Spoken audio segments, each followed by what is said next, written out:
Alright guys, now इस question में किसी ने मुझसे डाउट पूछा. Will first talk about that doubt and then will move on to the next question. इस क्वेश्चन में एक छोटा सा बात लिखा है बच्चों.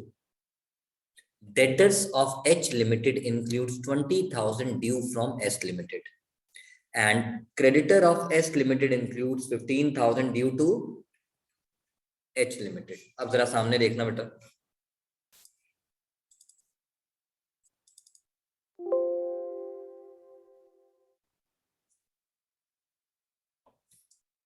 जब हम कंसोलिडेटेड बैलेंस शीट बनाएंगे, क्रेडिटर्स में से कॉमन डेट कितना उड़ा दूं पुत्र? 20 और 15 which ever is lower. Debtors में से भी कॉमन डेट कितना उड़ा दूं? 15. बट प्लीज समझने की कोशिश करो. ये कहता है मैंने 15,000 देने हैं, ये कहता है मैंने 20,000 लेने हैं. तो ये 20 और 15 का डिफरेंस उसने क्या बताया?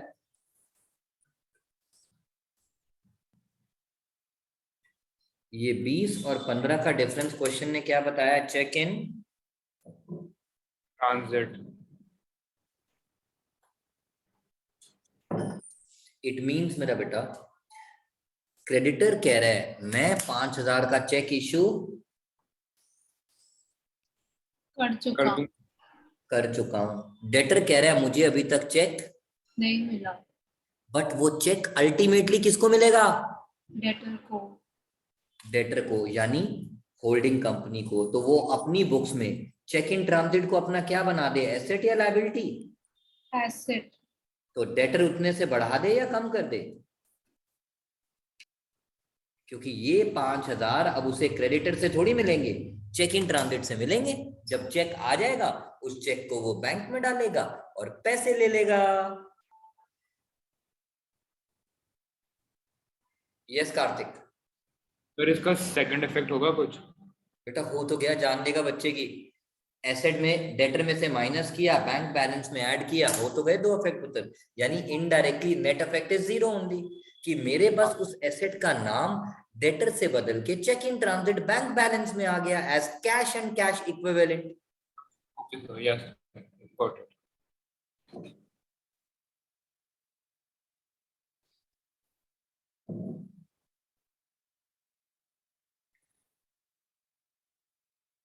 लॉक कर दूं पुत्र? Oh yes sir. ओके. अब कौन सा पॉइंट था बच्चों नेक्स्ट?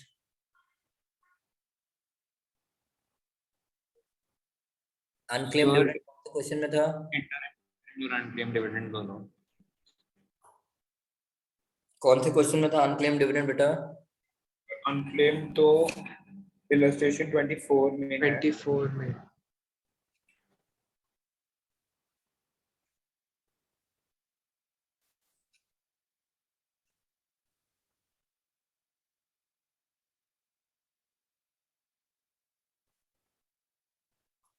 गाइस मेरे को बस एक ही बात का जवाब दो. डिविडेंड नहीं, ये अनक्लेम्ड डिविडेंड है. यानी company already dividend declare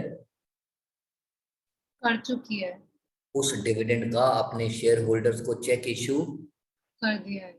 but share holder ने वो चेक अपने अकाउंट में अभी तक नहीं ऐड किया, नहीं डाला. तो कंपनी के लिए तो unclaimed dividend it is just like other current liability. Yes sir. और क्वेश्चन ने इस अदर करंट लायबिलिटी को पे करने की बात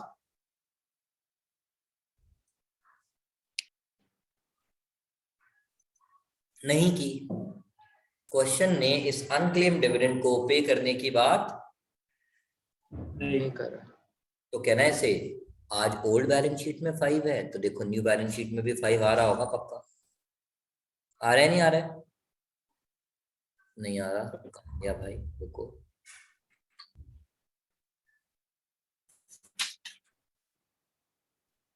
फिर है थर्ड पॉइंट पे माइनॉरिटी इंटरेस्ट में 5,000 ऐड किया. हाँ वो लायबिलिटी साइड पे आना चाहिए ना. वो हेड मैंने गलत देख लिया. Unclaim dividend. अब यहाँ पे ये देखना पड़ेगा ये डिविडेंड किसने क्लेम नहीं किया. ये इन्होंने माइनॉरिटी में क्यों डाला है वो मैं रट्टा नहीं मार सकता। 1 मिनट दे दे बेटा।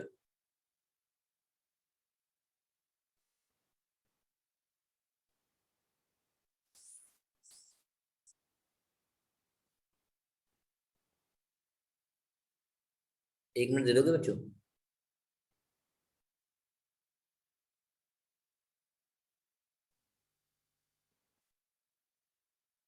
ये अजम्पशन लिया है यहाँ पे रिदम। मुझे कैसे पता लगे बच्चों ये अनक्लेम डिविडेंड किसने अभी तक क्लेम नहीं किया, होल्डिंग ने या सब माइनॉरिटी ने? समझ रहे हो बेटा मेरी बात? Yes, sir. तो यहाँ पे अब आप ये एज्यूम करोगे बच्चों, इट इज एज्यूम कि अगर होल्डिंग को मिलना बाकी होता तो क्वेश्चन बोलता यानी ये डिविडेंड किसको पे करना बाकी है, outsiding shareholders, and outsider shareholders are known as minority holders. इसीलिए आप इसको किसमें ऐड कर दोगे? Minority interest में. Minority interest.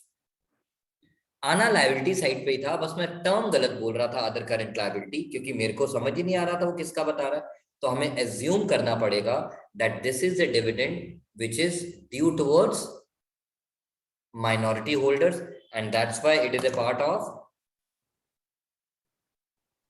Minority Oh, interest.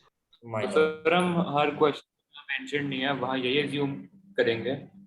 Yes बच्चों, अनक्लेम डिविडेंड के लिए यही एज्यूम करेंगे बच्चों।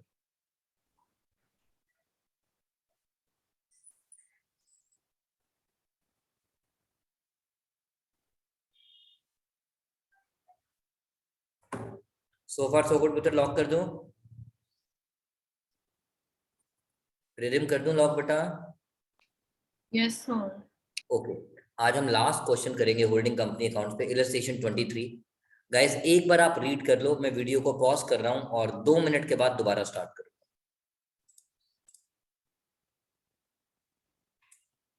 Now guys before I do this illustration 23, ये पूरी बुक में, पूरी हर किताब में एक ही इलस्ट्रेशन होती है। We are going to discuss the concept of interim dividend. Now, when we talk about interim dividend, can I say, guys, it is paid first and declared later? क्या आपको इस नॉलेज है इस चीज की बच्चों? It is paid first and declared later. Do you have a knowledge of this?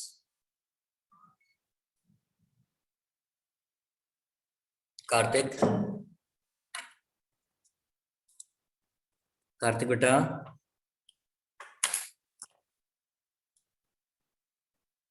Kartik, Kartik, Suyash, Ridham, can you hear me?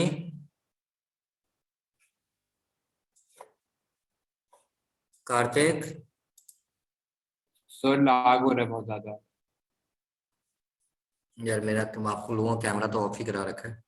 I am saying interim dividend pay पहले होता है और डिक्लेयर बाद में होता है। Yes, sir. Is everybody aware of it बच्चों? Ridham, Yes, sir. Yes, sir. Yes, sir. Are we aware of it बेटा? Yes, sir. Okay, now interim dividend is paid first and declared later. So इसका मतलब क्या हुआ बच्चों? हम interim dividend to bank पहले करते हैं and surplus to interim dividend बाद में करते हैं, correct? Is that clear? Yes, sir, clear. Thank you. Whether it is interim dividend or it is final dividend, it reduces profit. Yes, sir. अब जो मैं आज आपको सिखाने जा रहा हूं इस क्वेश्चन में, उसको समझना और उसके बाद हम उसका क्रक्स लिख लेंगे पुत्र।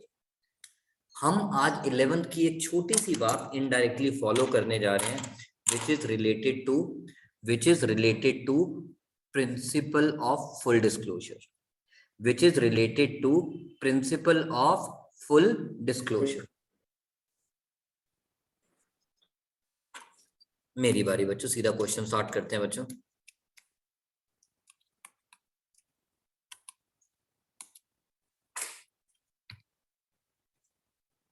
Question says you are required to prepare a consolidated balance sheet and their balance sheet is given on 31st March 20.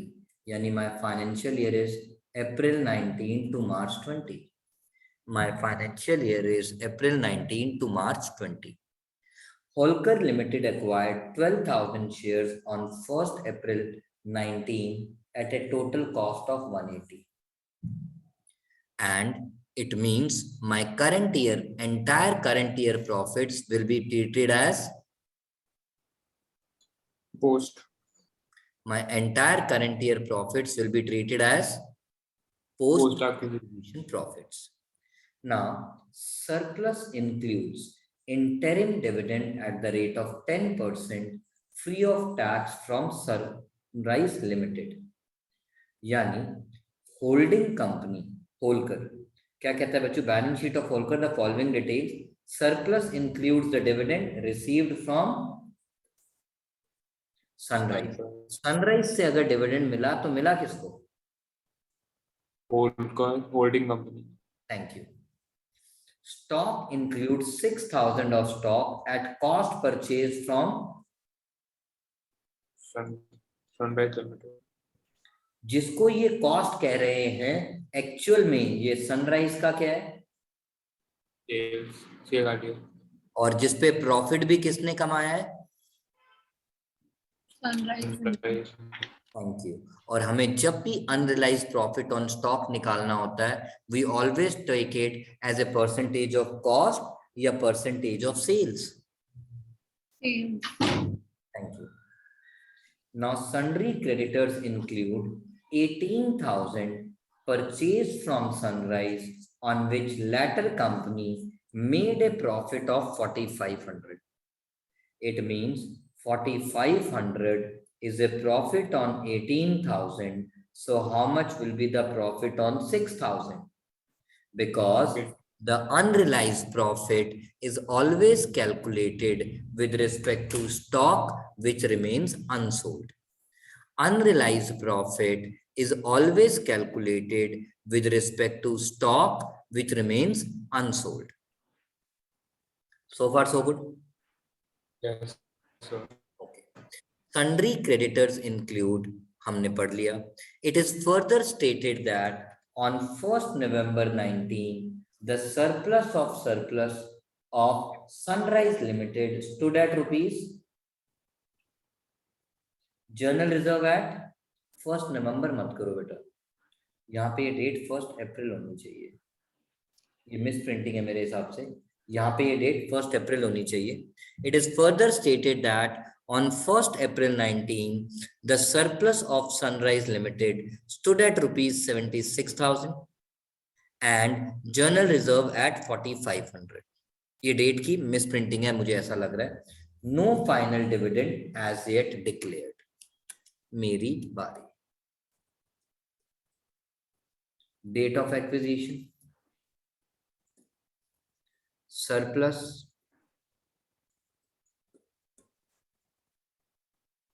और भगवान आपका भला करे जनरल रिजर्व.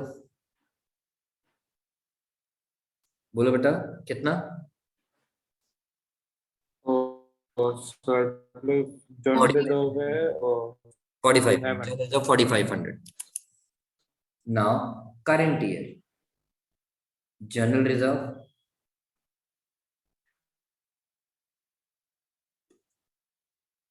surplus,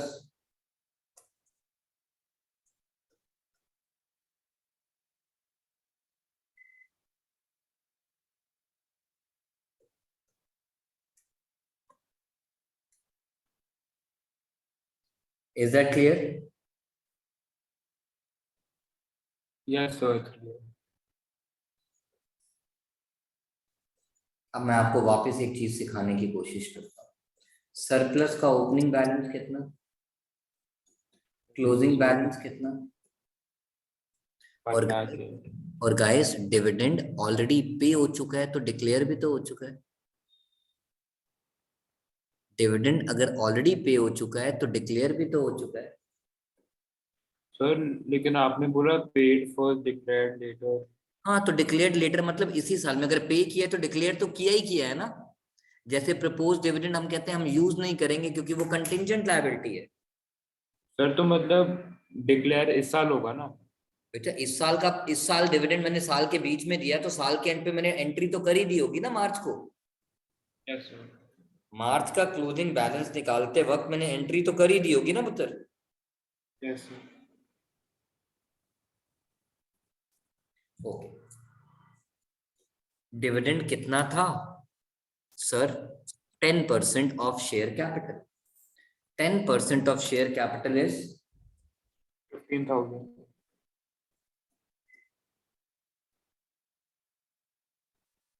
तो बताओ आपका करंट ईयर का प्रॉफिट कितना बचा? 39,000। करंट ईयर का डिविडेंड, सॉरी, करंट ईयर का प्रॉफिट कितना बचा? 39,000। हाँ बच्चों बोलो। और 39. 39। Rhythm, is that clear? Yes, sir.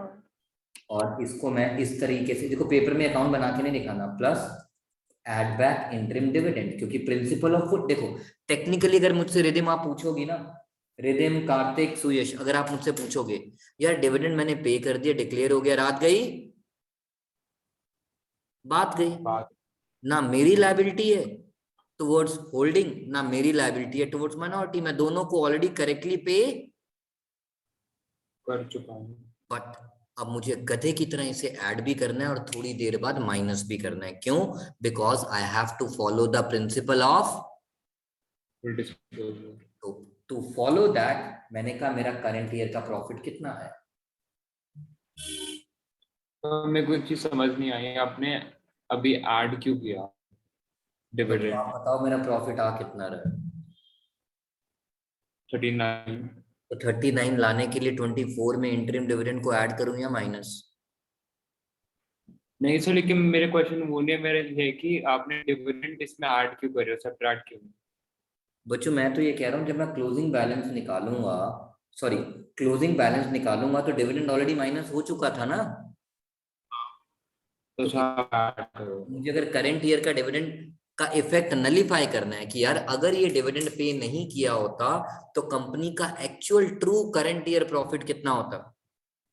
Yes sir, okay got it. Is that clear rhythm? Sorry, सिर्फ इंटरम डिविडेंड के केस में ऐड करते हैं ना? बस, और किसी केस में? Okay sir. ओके, नाउ आगे चलते हैं बच्चों। Now we have acquired 12,000 shares और कंपनी के शेयर्स कितने हैं? 15,000। टोटल शेयर्स कंपनी के कितने हैं? 15,000।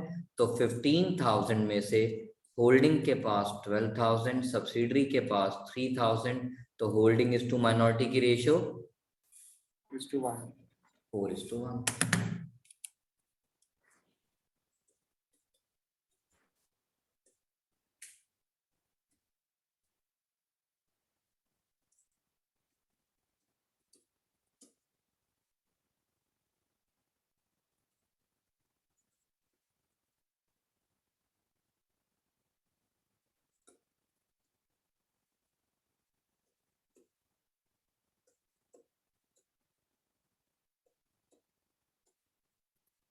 अब जल्दी मत करना बेटा, जरा इधर ध्यान दो। Cost of control, how much is the gross cost of investment?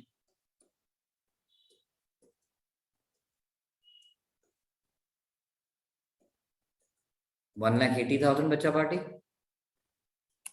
Yes sir. Minus paid up share capital, ओ 1 लाख, एक 1,20,000।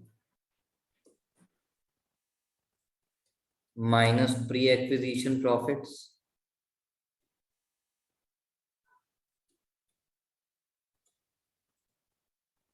प्री एक्विजिशन प्रॉफिट्स के नाम पे सरप्लस कितना आया?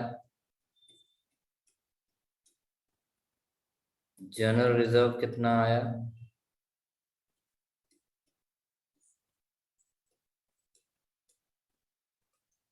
पोस्ट एक्विजिशन के नाम पे, सॉरी यहाँ पे तो पोस्ट एक्विजिशन आता ही नहीं है। नेगेटिव का आया कैपिटल रिजर्व। क्या ओल्ड बैलेंस शीट में कोई गुडविल या कैपिटल रिजर्व है? नहीं है। तो देखो आपके आंसर में कैपिटल रिजर्व दिया हुआ है बच्चों 4400 वर्किंग नोट में।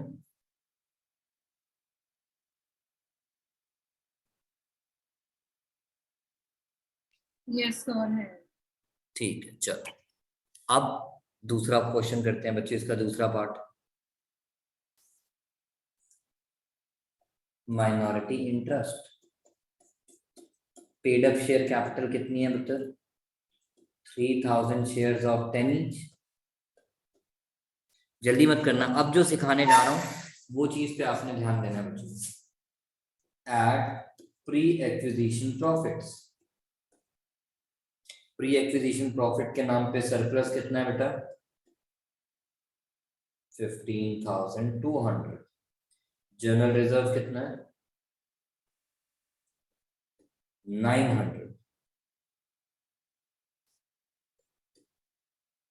सिमिलरली पोस्ट एक्विजिशन प्रॉफिट के नाम पे जनरल रिजर्व कितना है? सरप्लस कितना है?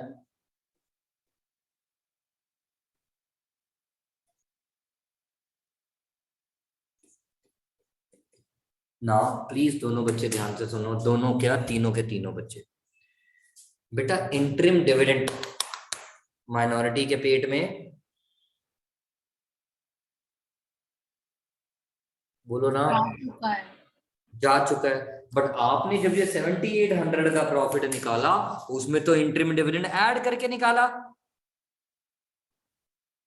तो अब आपको इस माइनॉरिटी इंटरेस्ट में इंटरिम डिविडेंड ऑलरेडी पेड को क्या करना पड़ेगा?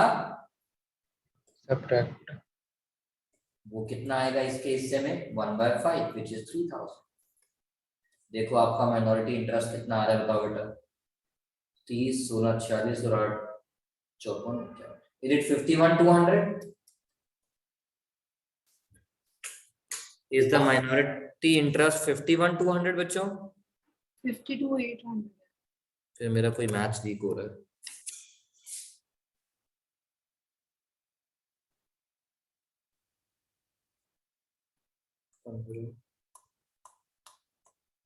पंद्रह 200, 200 और 900, 300, 1500 को 20%, 300, 40, 370, 7,800, 7,800, 24, कहाँ गड़बड़ कर रहा हूँ उधर?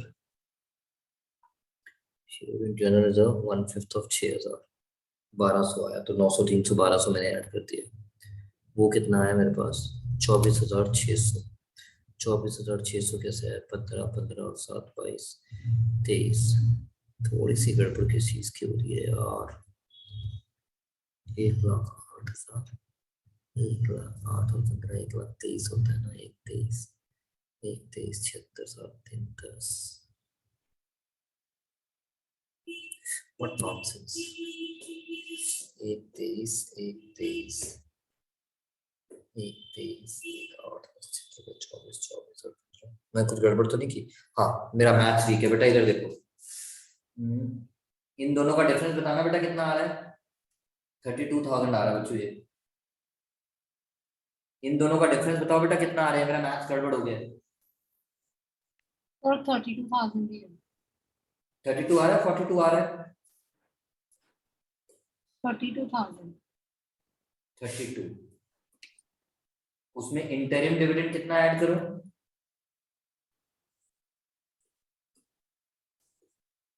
15,000। इसके हिस्से में अब कितना आएगा?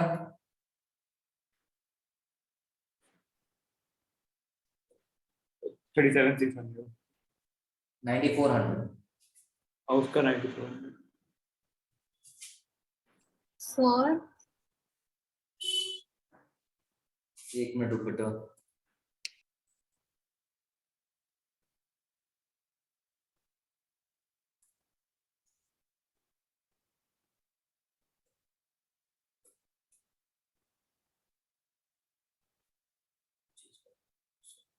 आ गया, वो मेरा मैथ्स भी।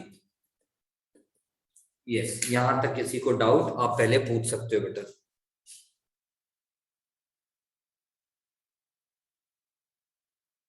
यस रिदम, आप कुछ पूछ रही थी, यहां तक कोई डाउट मेरे बेटे को? नो सर, रुक वहाँ जाओ, पे 39 लिखा है ना, इसलिए मेरे को कंफ्यूजन हो रहा है। सॉरी मेरा बेटा। सरप्लस के अकाउंट में 39,000 लिखा है ना, वहाँ पे 47 आना चाहिए। हाँ वो मैं कर देता हूँ बच्चों, वो मेरा मैथ्स वीक है। 47 बैलेंसिंग। ऑलराइट गाइस, लास्ट चीज मुझे बतानी है इस बार लिख के, रिजर्व एंड सरप्लस। एक मिनट दे दे बेटा आप। Reserve and surplus to be shown in new balance sheet. Reserve and surplus, जल्दी मत करना बच्चों। जनरल रिजर्व, होलकर बोले तो होल्डिंग कंपनी का अपना कितना है सर? 1,90,000 प्लस उसको शेयर सनराइज लिमिटेड में कितना मिला? 1,200। ये रहा बच्चों। सिमिलरली होल्डिंग कंपनी का अपना सरप्लस कितना है?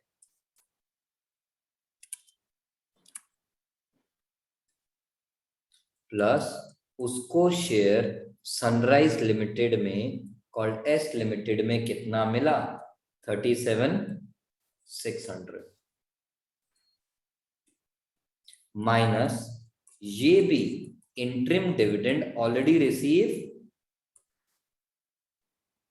कर चुका है, माइनस अनरियलाइज प्रॉफिट हमारा कितना आया था?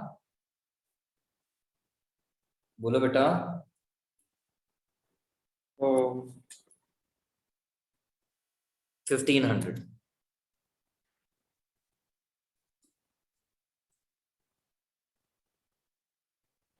Yes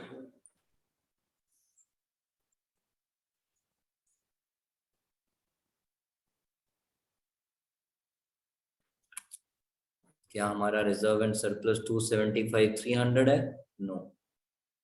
how? इतना खतरनाक कैसे है? सर 379,700 आ रहा है। 397। सो कैपिटल 370 रिजर्व ऐड नहीं कर रहा। हाँ हाँ, ये मैं हमेशा भूल जाता हूँ, ये तो मेरी गंदी आदत है। ऐड कैपिटल रिजर्व भूल गया मैं।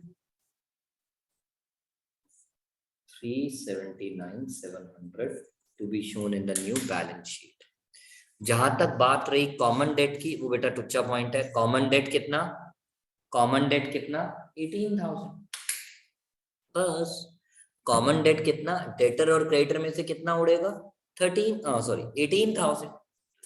अब किसी को भी कोई डाउट है आप पूछ सकते हो, and then will wind up the class for today. Sir एक बार स्क्रीन वापस दिखा दो। जो भी बच्चे आंसर देख रहे हैं, मैंने दोबारा से एक बार आंसर दिखाने की कोशिश की।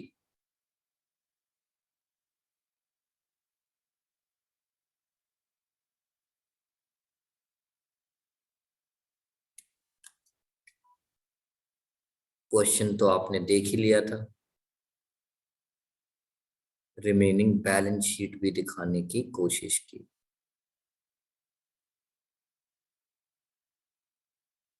ये इसके नोट्स टू अकाउंट्स।